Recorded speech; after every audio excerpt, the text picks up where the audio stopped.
As we've traveled across the country with WeldLabs, we've found a handful of things that we really wanted to leave behind. And one of these things is how to test your own work. Your weld might look good on the outside, but how do you figure out what it looks like on the inside? What variables are at play? And how do you identify what those are? This right here is like a real, actual data set. In this video, we're gonna do macro etch testing and fillet weld break tests. And a fillet weld break test is something that you can do at home with a couple pieces of metal and a hammer.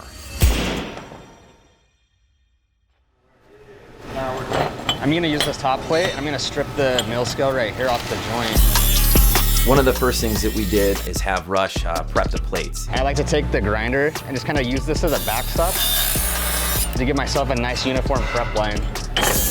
Rush is an absolute animal at weld prep. So I'll give a really nice clean zone for that weld to go in, so we should get nothing but good results out of that.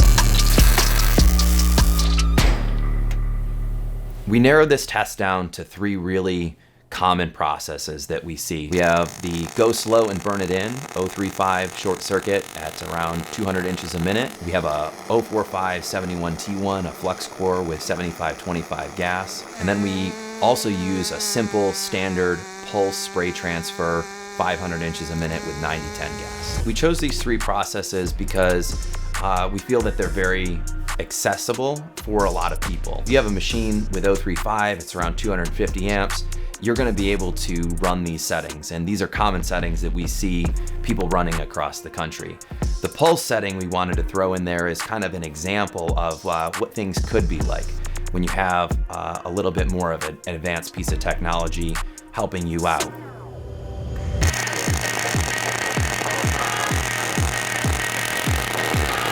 At this low wire feed speed, in order to get a larger weld, you'll have to do some manipulation. So the amperage is fluctuating about 25 amps or so just from that manipulation. And we can see that clearly in the chart.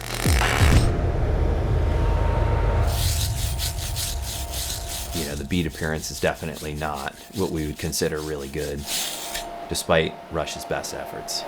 I think that a lot of people will see a weld on the internet and be like, well, I could do better. Unfortunately, the settings don't really care how good of a welder you are. If the settings are not right, the results on the inside just not gonna work. This plate took almost 2 minutes to weld out, so there was a ton of heat into this plate. You can see a little bit of sidewall fusion here, a little bit of sidewall fusion here, but I'd be willing to bet if I ran a scribe down this, see this little gap right here in the corner, that's gonna be your root. Anytime you're doing a macro, you're really observing just a split second in the entire length of the weld. That's why combining macro etches with fillet weld breaks is really kind of the ultimate way to determine what's going on the inside. Even though that we saw a little bit of sidewall fusion, if we're looking at this root here, this is the bottom edge of that plate. You can see right here, I mean, it's clear, a nice clear straight line that's kind of showing the bottom edge of that plate. And in this section right here, you can see just complete lack of fusion, even raised up beyond the edge of the root by around 50 thousandths. This 045 71T1 with mixed gas is a super common one used in the industry. We used 300 inches a minute as a wire feed speed, kind of as our standard here. That's about where I see it ran most of the time. And I see this run on material much thicker than 3/8 plate. Bead appearance looks good. You know, you gotta chip the slag off. Really appears to be tied in very well at the toes. Nice flat face.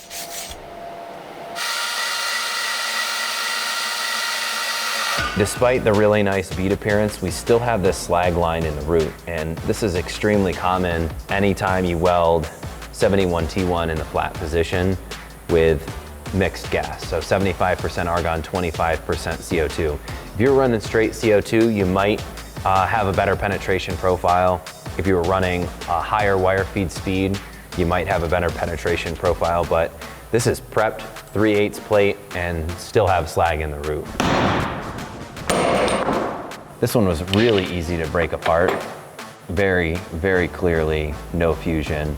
and kind of this little trough right here along the edge of the weld that basically that's where the slag gets trapped. Very predictable. We can actually see that slag entrapment in the macro etch, and you can see right here, that's exactly where the weld failed, right there in that slag line in the root.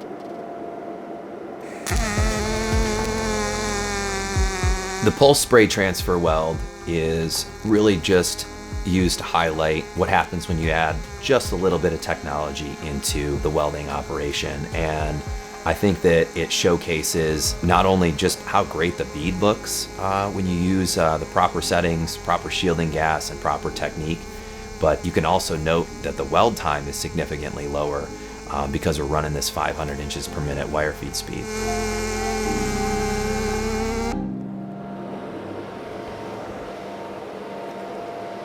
It's much better. As you can see here, nice smooth bead appearance, very flat, not any excess reinforcement. You have sidewall fusion, not a ton. We are using 90-10 gas. If you wanted a wider weld nugget in there, we could bump the CO2 up to 85-15 or even 80-20. Definitely have fusion that exceeds the root on this. Typically what I really like to see is around 45 to 50 thousandths of penetration in the root and into the sidewall. This is definitely a pass. I think that weld inspection kind of has a certain stigma, like that inspectors are the weld police, or testing welds is somehow going to reveal some ineptitude or something like that. I did my best, boys.